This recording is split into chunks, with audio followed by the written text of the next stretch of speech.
I just shot myself. Guns.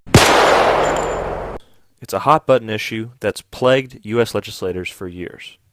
The big question is, how do we handle this controversial topic? Let's start by looking at the Second Amendment.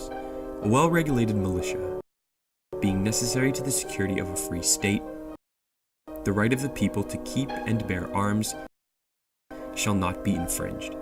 This is a much-debated amendment, and its motives have been questioned since its fruition.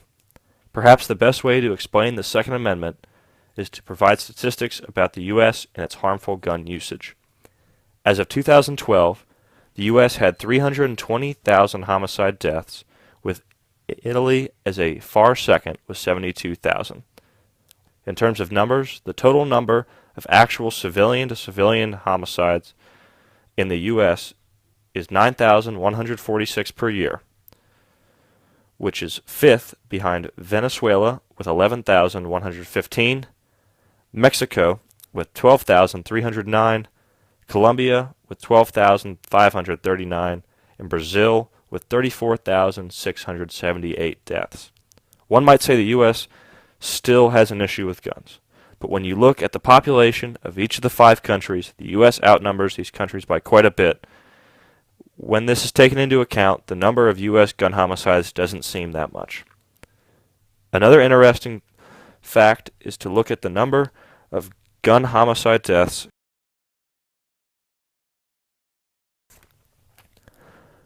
out of 11,961 murders performed in the U.S.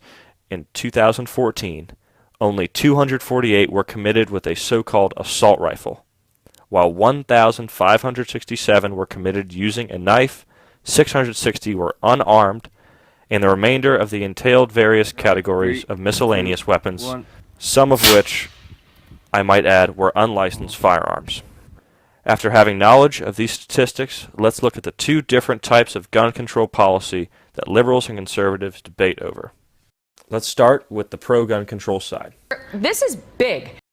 This is big because the Supreme Court had held in Heller that you do have a constitutional right to keep your gun in your house, period. But now the question is, can you walk around with it? Can you walk around with a concealed weapon? And the Ninth Circuit Court of Appeals had originally ruled, yes, of course you can, yes.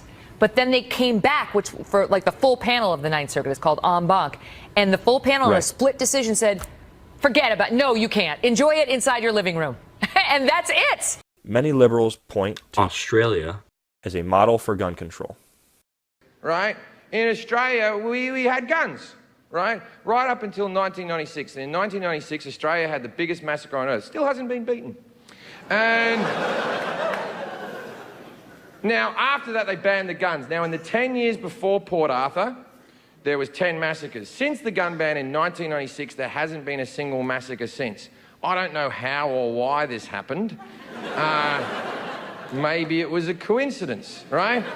Now, please understand that I understand that Australia and America are 2 vastly different cultures with different people, right? I get it. In Australia, we had the biggest massacre on earth, and the Australian government went, that's it, no more guns.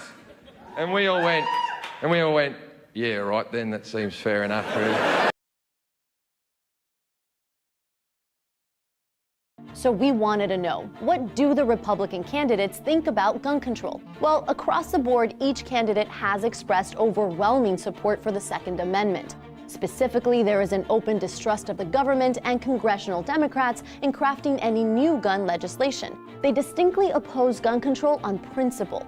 But when it comes to the specifics of who can and cannot own a gun, there is actually considerable dissent among the candidates. It is broadly acknowledged that there are certain people, for example, criminals and the mentally ill, who should be barred from owning guns. Chris Christie has advocated for and passed bills creating more comprehensive background checks, which include mental health records. On the other hand, Rand Paul and Ted Cruz once threatened to filibuster a similar federal bill and clarified that guns should only be available to responsible, law-abiding citizens. Hitler took the guns, Stalin took the guns, Mao took the guns, Fidel Castro took the guns, Hugo Chavez took the guns, and I'm here to tell you, 1776 will commence again if you try to take our firearms. Doesn't matter how many lemmings you get out there on the street begging for them to have their guns taken. We will not relinquish them. Do you understand?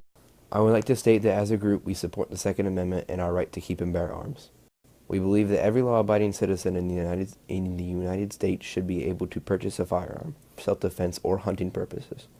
It is a right given to us by this great nation's founding fathers, and it is a right we deserve to have as American citizens, and it needs to stay that way. The Second Amendment states that the right of the people to keep and bear arms shall not be infringed. With this phrasing, the Second Amendment creates an individual right for citizens. This phrasing also means that it is unconstitutional for any legislators to prohibit the possession of firearms. Also, the Second Amendment states that a well-regulated militia is to be maintained. Gun control supporters argue that this militia is the National Guard. This is totally false, as the Founding Fathers meant that the militia is to be all able-bodied men capable of bearing arms. This was clarified in 1792 when the Militia Act was passed. This act declared that the militia of the United States to include all able-bodied adult males. The Supreme Court has also gotten in on the debate.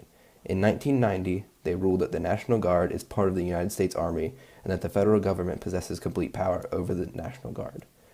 This ruling concluded that the Founding Fathers' definition of a militia is still as they intended. If the government were to take away or restrict the citizens of the United States' guns, they would be revoking the right to keeping a well-maintained, well-regulated militia, which would be unconstitutional.